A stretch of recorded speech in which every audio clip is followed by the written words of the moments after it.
Hello everyone, welcome back. How are you all today? I'm doing great and I hope the same for you. Kashmir में दुनिया का सबसे ऊंचा arch bridge बन रहा है जो आईफल टावर से भी ऊंचा होगा।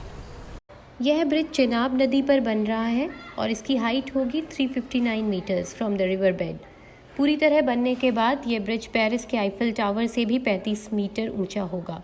1315 मीटर लंबे इस ब्रिज की लागत 1250 करोड़ रुपए आई है। इस ब्रिज को इंजीनियरिंग के कारनामे के तौर पर देखा जा रहा है। तो चलिए बात कर लेते हैं देश के सबसे लंबे ब्रिज की भी। हमारे देश का सबसे लंबा ब्रिज है बोगीबिल ब्रिज। असम के डिब्रूगढ़ के पास बोगीबिल में ब्रह्मपुत्र नदी पर बने इस पुल की लंबाई तकरीबन 4.94 किलोमीटर्स है। यह देश का सबसे लंबा रेल और रोड ब्रिज है। इसे डबल डेकर बनाया गया है। इसके ऊपर की 3 लेन पर सड़क बनी है और नीचे की 2 लेन पर रेल की पटरी बिछी है। गवर्नमेंट का प्लान है कि 1 साल में सारे टोल प्लाजा खत्म कर दिए जाएं। केंद्रीय मंत्री नितिन गडकरी जी ने कहा कि मौजूदा टोल कलेक्शन की व्यवस्था को खत्म करके जीपीएस के जरिए टोल टैक्स वसूला जाएगा। इसके तहत वाहन जितने किलोमीटर तक हाईवे का प्रयोग करेगा उतने किलोमीटर के लिए ही टोल टैक्स की वसूली की जाएगी। हाईवे पर चढ़ने और उतरने की रिकॉर्डिंग जीपीएस के जरिए दर्ज की जाएगी। उदाहरण के तौर पर यदि कोई वाहन चालक एक पॉइंट से हाईवे पर चढ़ने के बाद 35 किलोमीटर की यात्रा करके हाईवे छोड़ता है तो उससे सिर्फ 35 किलोमीटर के लिए ही टोल टैक्स वसूला जाएगा। मौजूदा व्यवस्था में प्रत्येक 60 किलोमीटर पर टोल प्लाजा स्थित है और वाहन चालकों को कम से कम 60 किलोमीटर के लिए टोल टैक्स देना पड़ता है। 2020 इंटरनेशनल मैचेस में 3000 रन्स पूरे करने वाले विराट कोहली पहले इंटरनेशनल प्लेयर बन गए हैं। अब 24 घंटे में क्लियर हो जाएंगे सभी चेक। 30 सितंबर तक सभी बैंकों में लागू होगा cheque truncation system. Cheque truncation system cheque को क्लियर करने की एक प्रक्रिया है। इसमें जारी किए गए फिजिकल चेक को एक जगह से दूसरी जगह घूमना नहीं पड़ता है, बल्कि चेक की फ़ोटो लेकर ही उसे क्लियर कर दिया जाता है। असल में पुरानी व्यवस्था में चेक जिस बैंक में प्रस्तुत किया जाता है वहां से अदाकर्ता बैंक शाखा को भेजा जाता है। इस तरह इसे क्लियर होने में समय लगता है।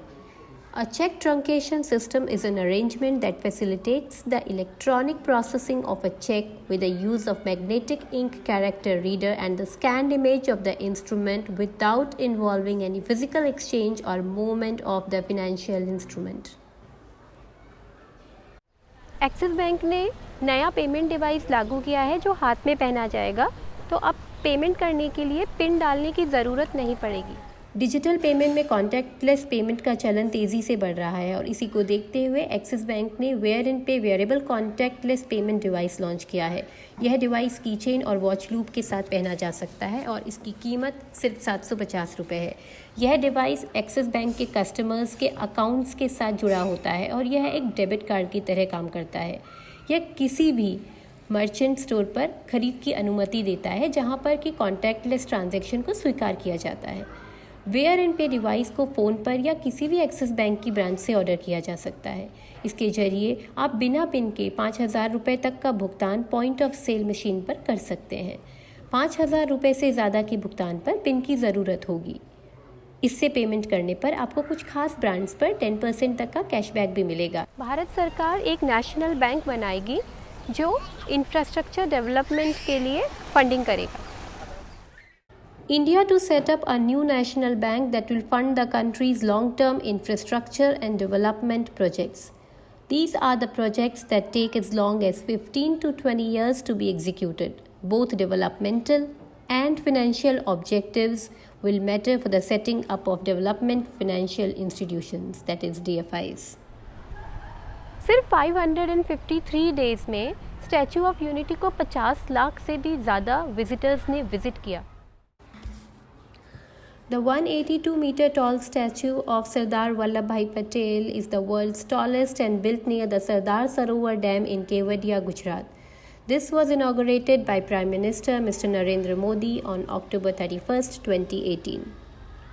India commissions 15,000-ton ocean surveillance ship INS Dhruv.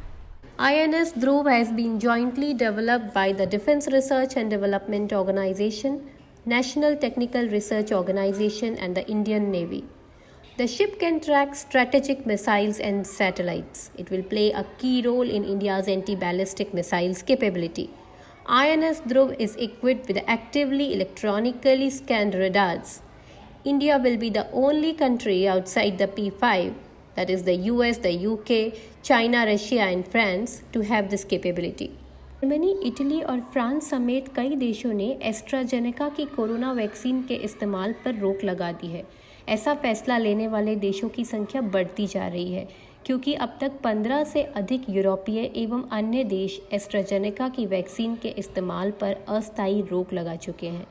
इसका कारण यह है कि कुछ लोगों के शरीर में वैक्सीन का डोज लेने के बाद ब्लड क्लॉट्स बन रहे हैं।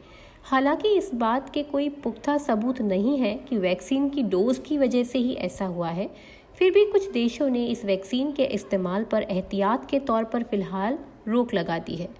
भारत में कोरोना के खिलाफ टीकाकरण में 2 वैक्सीन का इस्तेमाल हो रहा है, कोवैक्सीन और कोविशील्ड।